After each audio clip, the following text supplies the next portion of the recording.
近段时间，在反华战略方面，日本不再遮遮掩掩，从幕后走到了台前。之前，日本多位高官曾发表错误涉台言论，并表态要为台海可能爆发的冲突做军事准备，并为美军介入提供支援。而事实证明，日本不仅仅只是打嘴炮，而是确实有了军事动员举动。综合多家日媒消息，在11月下旬，日本自卫队将展开综合演习，而这次演练主要内容就包括电子战。更敏感的是，演习地点就靠近钓鱼岛和台湾西南诸岛。日本防卫部门情报机构前负责人太田文雄表示，日本正强化电子信息收集能力，除了收集地方电磁波相关情报外，还会以电波和电磁波来干扰对方的电子攻击，而且这种攻击方式更加隐蔽。日本还打算在这个区域增加部署电子战部队，距台湾只有110公里，距钓鱼岛只有150公里。太田文雄认为，电子战主要有3个阶段，首先是网络攻击，其次是混合发力，是一种与民兵袭击和对关键设施切断电力同时进行的电子战，最后是跨域配合，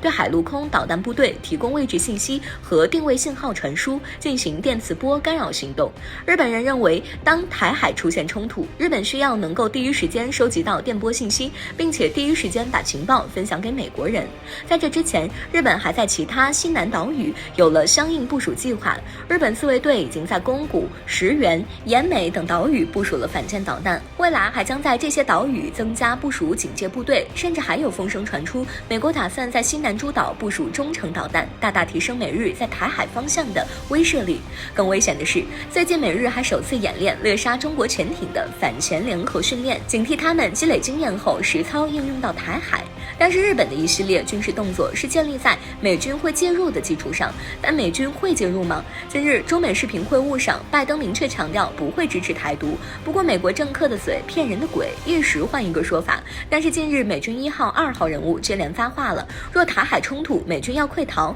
今日美军最高将领、参谋长联席会议主席马克米利提到中国军事崛起，再次提到美军热炒的高超音速武器，称今年夏季中国试射的这一武器速度极快，美国根本防不住。几天后，美军2号人物参谋长联席会议副主席海腾也提到高超音速武器测试，他声称中国发射了1枚远程导弹，它环绕了地球飞行1周，下方高超音速滑翔飞行器一路滑翔回中国，并击中一个位于中国的目标。他还强调，过去几十年美俄主要核大国都没机会实施先发制人的打击，现在中国试图打造先发制人的潜力，虽然这可能又是美军要钱的套路，但美国没有能抵御高超音速的武器确实也是事实。美军1、2号人物接连发出警惕，似乎也是在提醒美国政府谨慎行事。对此，日本媒体也表示，美军所惧怕的新武器也危及日本的防卫姿态，日本将命运压在美国力量上，将会是又一个大误判。日本同时挑衅中俄那一刻起，就应该想到会有什么后果。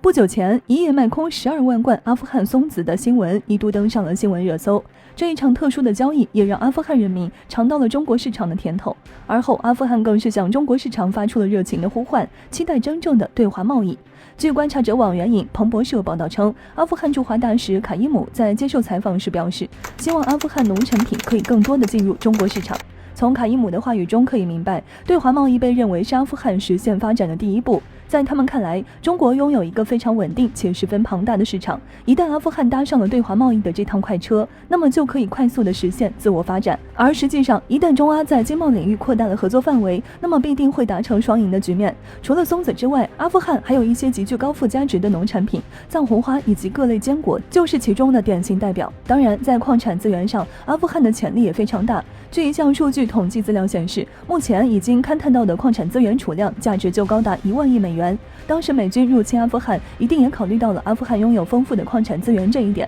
所以说，未来中阿贸易合作的前景十分可观。如今，阿富汗已经向中国表达了友好合作的愿景，而另一边，因为跟随美国步伐而恶化同华贸易联系的澳大利亚却追悔莫及。在过去的很长一段时间里，中国一度是澳大利亚最大的对外贸易合作伙伴，其国内的农产品、铁矿石等也享受了中国市场开放带来的巨大红利。但就是这么一个靠着中国吃饭的国家，却偏偏要砸掉这一口吃饭的锅。他们在国家战略上紧跟美国对抗步伐，甚至不惜踩上中方红线。不过他们也迎来了巨大的代价，他们自以为铁矿石是对华的一种王牌，因此不管怎么挑衅，中方必须要忍让3分。但是实际上这不过是张废牌而已。面对这么一个巨大且稳定的市场，多的是国家等的抢占，而澳大利亚是得罪中国之后，再想从中国这获利是不太可能了。在认清这一点，且看到别国对中国市场的巨大期待后，澳大利亚政府也感到事态不妙。莫里森紧急对华示好，称期待与中方对话，但是一切或许已经太晚了。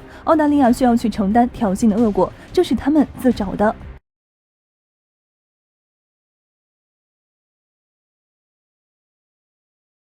俄罗斯吞并克里米亚是冷战结束后俄罗斯的首次扩张，也是第一次令欧洲和北约感觉到芒刺在背的行动。而很多欧洲的官员事后诸葛亮一般的谴责欧盟和北约在军事对抗俄罗斯的方面进展缓慢。英国前国防部长法伦称，2014年西方未能向乌克兰提供有价值的援助，害怕激怒俄罗斯，这几乎是二战时期英国绥靖政策的现代翻版。结果是俄罗斯占领了克里米亚，并占领了该国东南部的部分乌克兰领土。他说，从那时起7年过去了，乌克兰边境的局势越来越糟，俄罗斯随时可能要进行新的更大规模的入侵。法伦表示，普京想让乌克兰成为他的领土，作为全面战争的一部分。他建造北溪二以剥夺乌克兰的资金来源，不断违反国际条约并威胁入侵。俄罗斯的军队已经驻扎在摩尔多瓦和格鲁吉亚，并且占领了克里米亚和顿巴斯。在俄乌边境，俄罗斯10万部队正在集结，随时可以入侵乌克兰。而俄罗斯空降兵甚至表示，在开战第1天就可以空降基辅，捉拿乌克兰政府高层。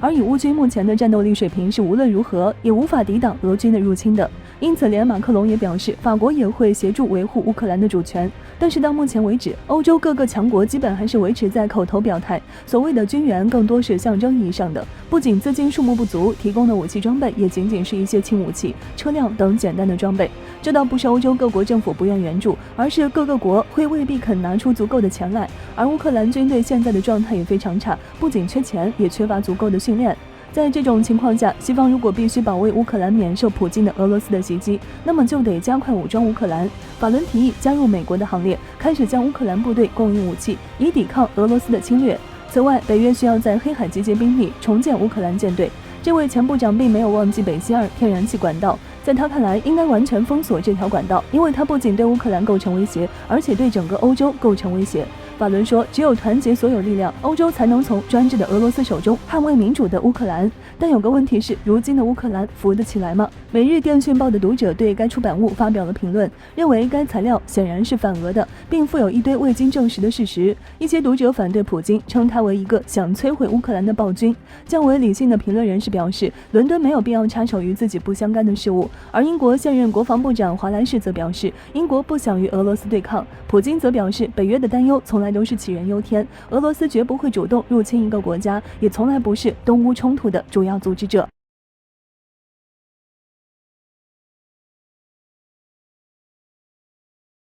最近，全球的目光都聚焦于欧洲，北约和俄罗斯之间的关系正在迅速恶化。随着难民危机进一步持续，东欧的安全局势正在迅速恶化，朝着不可控制的方向发展。北约和俄罗斯正兵锋相对，尤其是乌克兰军队对顿巴斯地区的进攻愈发猛烈，他们向该地区发射了重型炮弹，这是迄今为止顿巴斯地区新一轮冲突爆发以来首次大规模使用重型炮弹的案例。对于乌克兰军队在家门口的疯狂举动，俄罗斯自然不会坐视不理。有消息显示，大量的俄罗斯军队正在迅速转移。据俄罗斯媒体报道，有人在距离乌克兰边境仅27公里的俄罗斯境内的一个火车站发现了一列装载着大量装甲车运输列车，从这个火车站到乌克兰边境仅只需要不到半个小时的时间，并且在乌克兰和俄罗斯边境地区，俄罗斯军队的武器装备集结趋势愈发的明显。虽然俄罗斯称这些行动只是为了确保该地区的安全，但依然有很多人认为，随着顿巴斯地区的战火不断深入，俄罗斯难保不会采取行动。而另一边，波兰和白俄罗斯边境的矛盾更加的严重。现在不仅仅是白俄罗斯和波兰之间的对峙了，中间还掺杂着难民危机这一严峻的问题。尽管波白边境的难民危机愈发的严重，但北约还选择向波白边境地区持续增兵，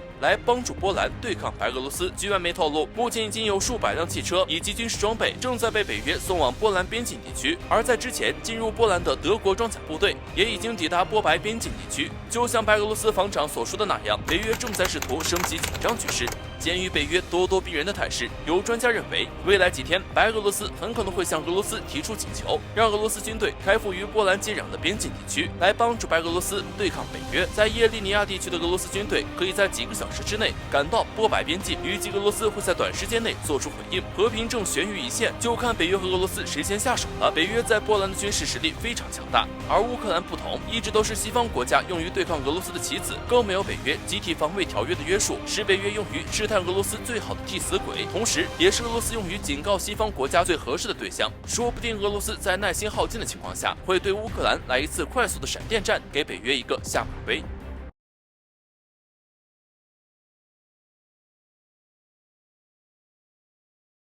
近日，乌克兰在顿巴斯地区的战局混乱不堪。作为乌克兰盟友的英国似乎看不下去了，竟然警告俄罗斯不要轻举妄动，而且派遣了飞机，运输了大量英军特种部队前往乌克兰，准备给乌克兰提供帮助。就在英军刚刚有所行动，俄罗斯就立刻向乌克兰和英国同时亮剑。据可靠消息，近日俄罗斯出动驱逐舰进入英吉利海峡，就停在英国的家门口上，对着英国耀武扬威，同时还让英国老实一点，不要做出什么让大家误会的事情出来。但是你以为这就完了吗？并不是。据媒体报道，近日俄罗斯出动了1200架坦克驻扎在了乌克兰的边境，同时各种多管火箭发射系统、4型火炮等武器装备也已经部署到位。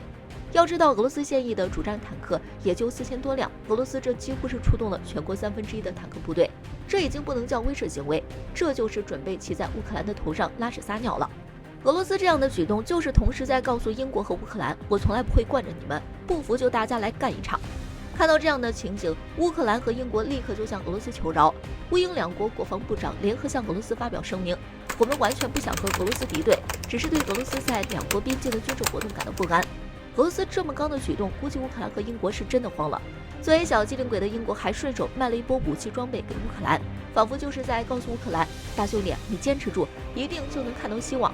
哥只能帮你到这里了，我就先溜了，直接就把乌克兰丢下，仓皇逃离了。乌克兰现在估计肠子都悔青了。英国和乌克兰一个跑得比兔子还快，一个惶惶不可终日。但是最为关键的问题是，俄罗斯真的会向乌克兰宣战，军事入侵乌克兰吗？有西方分析人士就表示，乌克兰和俄罗斯如今的局面已经到了关键时刻，而且从俄罗斯在如此短的时间里军事行动如此密集，规模如此巨大，接下来肯定还会有更大的行动。预计在1-2周的时间里，乌克兰和俄罗斯或许会爆发出更大的冲突。的确，俄罗斯要维持如此大的军事部署，就需要花费巨额的资金。如果不能取得一些实质上的好处，只是些口头上的求饶，俄罗斯就放过乌克兰，相信俄罗斯就要得不偿失了。或许俄罗斯真的会趁着西方国家完全没有反应过来的时间内，快速的解决与乌克兰问题。